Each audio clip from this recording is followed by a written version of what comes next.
Your dictation will start within 5 seconds. Sir, I now come to the more important part of this bill, which is the heart of the bill, the core of the bill. This is about the rate of tax. I will presently read portions from the Chief Economic Advisor's report. The heart of this bill is what the tax will be.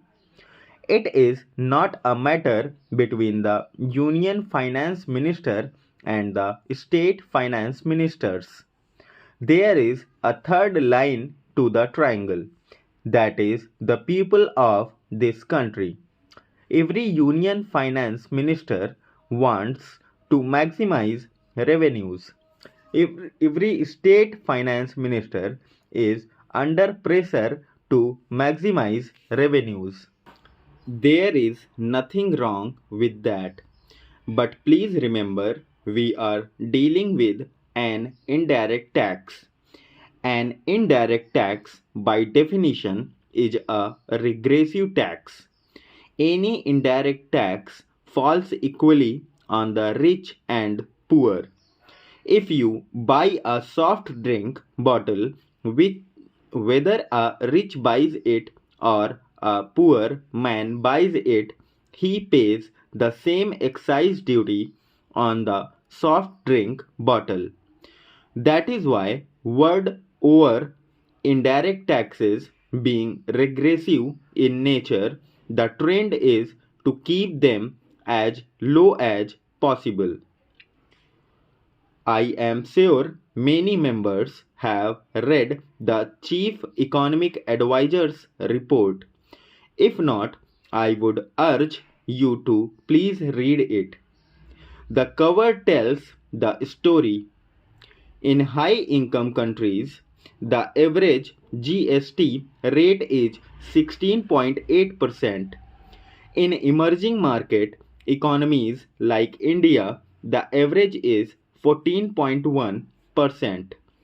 So, world over 190 countries have one form or the other of GST. It is between 14.1% and 16.8%. The idea is, being an indirect tax, it should be kept as low as possible. The taxes that fall more on the rich and less on the poor are income tax and corporate tax. Those are the taxes consistent with other goals which the country may have. Those are the taxes which must be of principal sources of revenue. In fact, for many years in this country, there is a complete tax distortion. The collection from indirect taxes is larger than the collection from direct taxes. I think we crossed the line sometime in the year 2006 or 2007.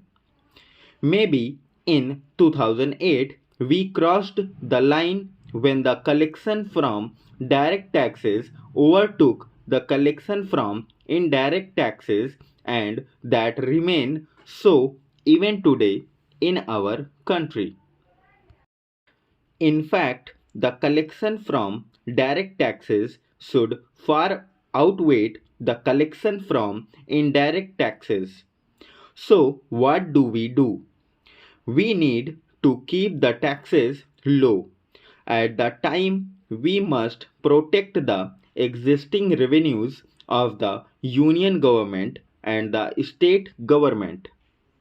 So, how do we go about it? We go about it by discovering what is called a revenue neutral rate. That is not the actual rate of tax. That is simply a step in deciding the slab rates. It is not so technical. In fact, it can be explained in fairly simple terms. You derive an RNR and then from that RNR you work out the slab rates. Today, please remember over 80% of excise duties are between 12 and 14%. Over 56% of VAT is in the range of about 13 to 14%. So, on an average, 70% of the goods have a tax incidence of about 13 to 14%. But there are huge tax losses because of an insufficient collection machinery and a large number of goods escape taxes. They are neither captured by the union nor captured by the states, etc. etc. The GST is supposed to be a more effective tax. If the union captures it, it cannot escape state tax. If the state captures it, it cannot escape union tax. Therefore, it is more efficient, and because it is non cascading, more people will comply with it.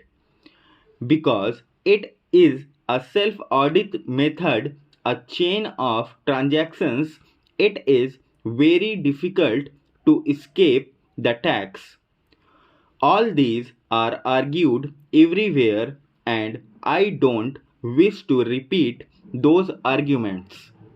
Now, the chief economic advisor of the government, working with experts, including state government representatives, arrived at an RNR of 15 to 15.5% and then suggested that the standard rate should be 18.